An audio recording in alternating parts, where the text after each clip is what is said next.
right, so we're going to talk a lot more about outdoor endgame in the future, but I just wanted to kind of lay out what we're thinking so far, and can't wait to share more of that with you.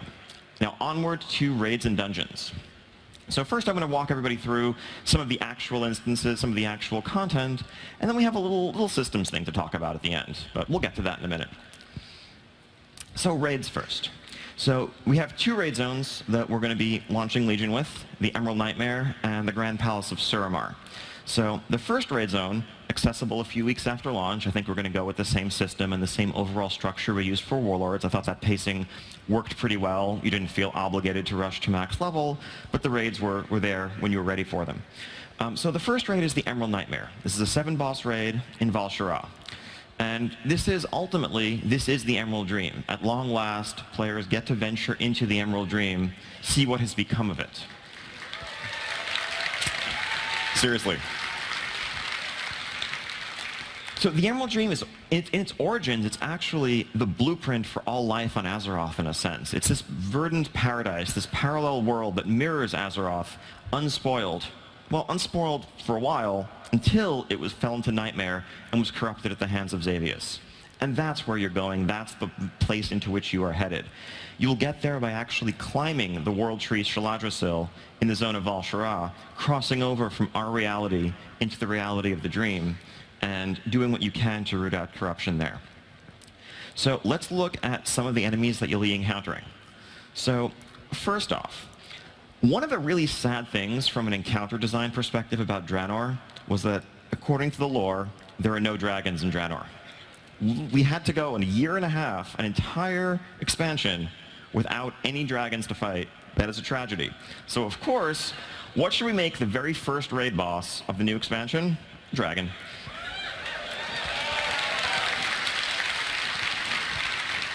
So what you see in front of you is the Pestilence Worm. This is the first boss of the Nightmare Raid. Once in life, a green dragon curled around the tree, guarding and defending the Dream. It was now kind of a ground zero for the corruption and has completely turned from a dragon of life into one of death and decay. So, this is basically just corruption and plague dripping from the bones of this dragon. Really cool encounter. Next, Cenarius. Slight spoilers. So Cenarius, as demigod, mentor of Malfurion, one of the most powerful druidic figures out there, as close as he is to the Nightmare, that makes him equally prone to its corruption and equally vulnerable. So whether he dies or not, that's something we'll have to see, but you will be facing him as a raid boss in the Emerald Nightmare. Finally, Xavius. Now, when he manifests himself in our world, Xavius looks like a satyr. But in the Nightmare, this is his domain. We play by his rules. He takes on any form he chooses, and he is grossly misshapen, grotesque, and he awaits at the deepest, darkest heart of the Nightmare when you make it there. So that's going to be the first raid zone. Second, actually, let's watch a video.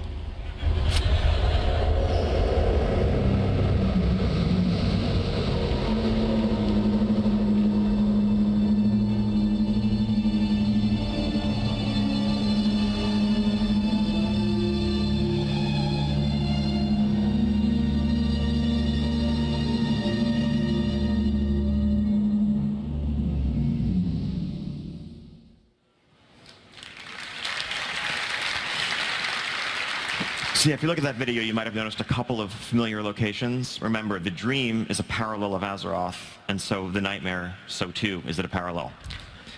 Next from there, later on, we'll be moving on to the Palace of Suramar. This is a 10-boss raid that is Gul'dan's base of operations, where the Legion are in league with, as Julian mentioned earlier, the Nightborn of Suramar. This is where what will be the final pillar of creation, the Eye of Aman'Thul, has been used to power and infuse the Nightwell with energy that drives the Nightborn civilization, and we need to go and retrieve it if we want to have any hope of success. Now, though this is Gul'dan's base of operations, this isn't a dark demon raid. This is a majestic elven city. This is the height of elven civilization. And so it's actually a really exciting zone for us to build and a very new type of environment for us to set a raid in. So the way we start as we're building a raid, we start initially with a 2D layout like this that has a rough framework of where the bosses are going to be arrayed, what the rooms are going to look like, what the flow through each floor is going to be. This is a cross-section of the middle floor of the Palace of Suramar. So we take that alongside with some concept art. This was a piece that was originally shown at Gamescom that shows that exact same courtyard. And our dungeon artists begin to sort of execute putting the two together. And one of the great things about the palace is that this is an open, sprawling space with an astronomer's observatory, with botanical gardens, with guest quarters. It's a functional space that once stood as a monument to a civilization at really the heights of Azeroth, but now it's in the hands of a deep corruption and deep darkness. We need to go to root out some of the Legion that are in there, but also the Nightborn that have betrayed their own people. So let's look at some of the enemies. You're going to be fighting a Dreadlord Ambassador. This is one of the most powerful Dreadlords in the Legion, who is on hand to make sure that everything goes according to plan, that Gul'dan doesn't fail the Legion again, and that the uneasy allies they have in the Nightborn do not disappoint them.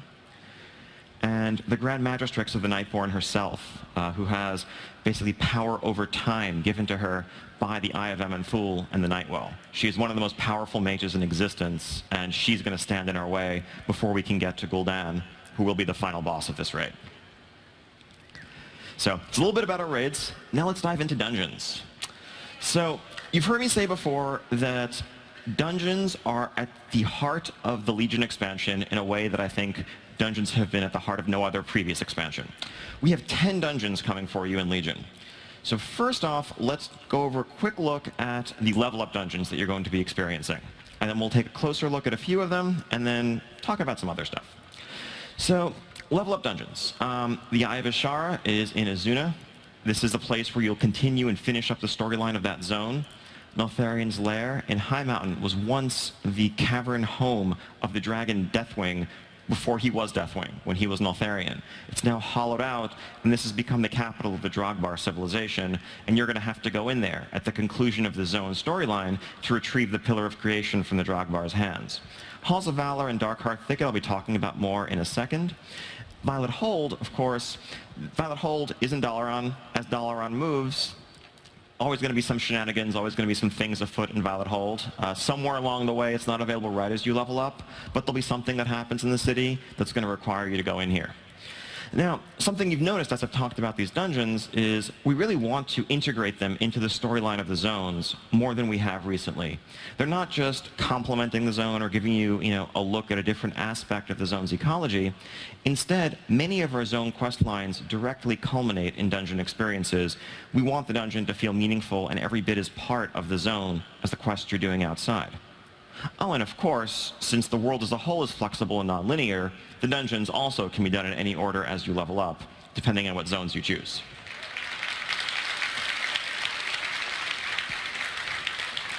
So at max level, we have 5 more dungeons that you'll have access to once you hit 110. So in Azuna, you'll be able to return to the Vault of the Wardens, which Eric mentioned earlier as part of the Demon Hunter start experience. Demon Hunters escape from the vault as it comes under attack by the Legion and falls into ruin.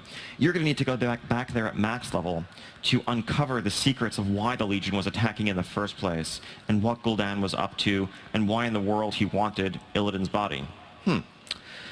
Blackrock Hold is a keep overshadowing Suramar. We'll be looking at that in a second, as well as Helheim. And then we have 2 dungeons in the zone of Suramar, actually in the city of Suramar itself.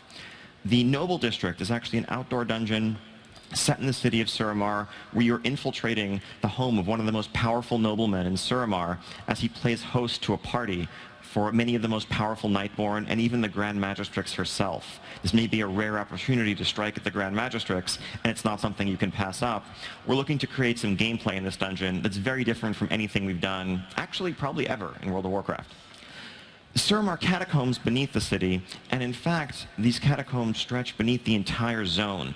So the zone is riddled with this network of underground tunnels and interconnections, and we're going to need to go down in here to find an entrance to the palace. Even a little bit of a mini attunement, you might say. It's basically the only way, because of course you can't go in the front gate of the palace, it's all sealed up. The reason why you're getting going in here is to find another way in. Maybe there are hidden secrets.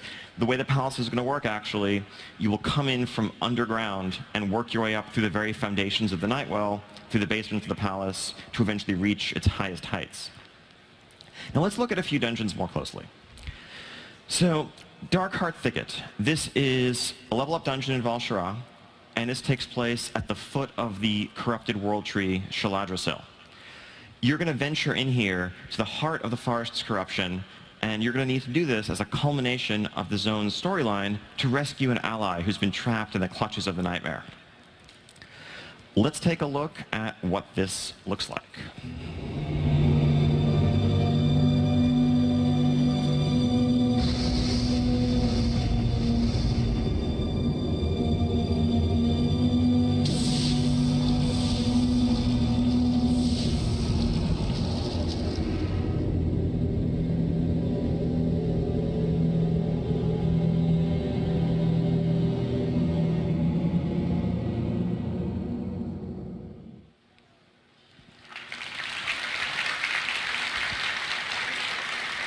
So unlike the raid, which actually takes place in the nightmare itself, the dungeon is really at the foot of the world tree, still rooted in our world and our reality, but you're seeing the threat that it poses if it's allowed to seep out fully.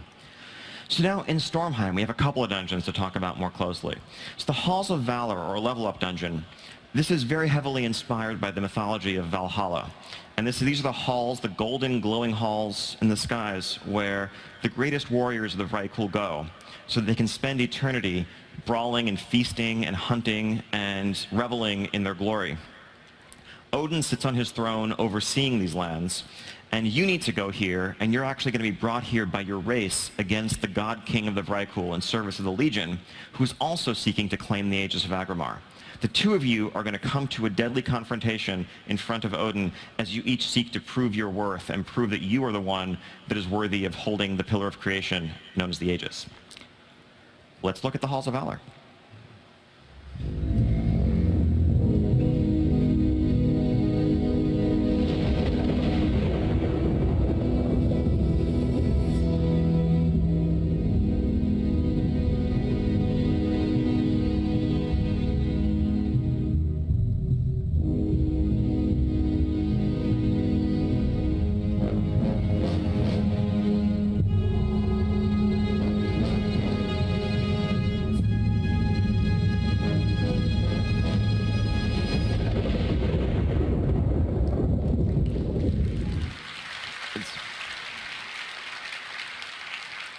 Halls of Valor is one of the best looking dungeons our team has ever made. I can't wait till you guys get your hands on it.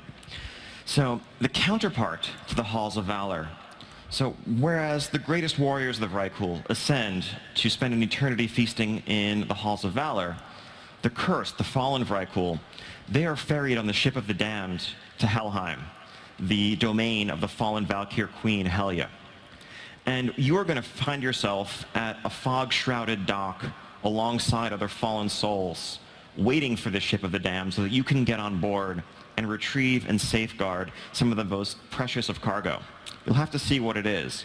But yes, I did say ship, and that does mean that a good chunk of the dungeon takes place on a ship. So in a sense, if you know what the Grimrail Depot is to trains, you might think of this with regard to ships. This speaks for itself.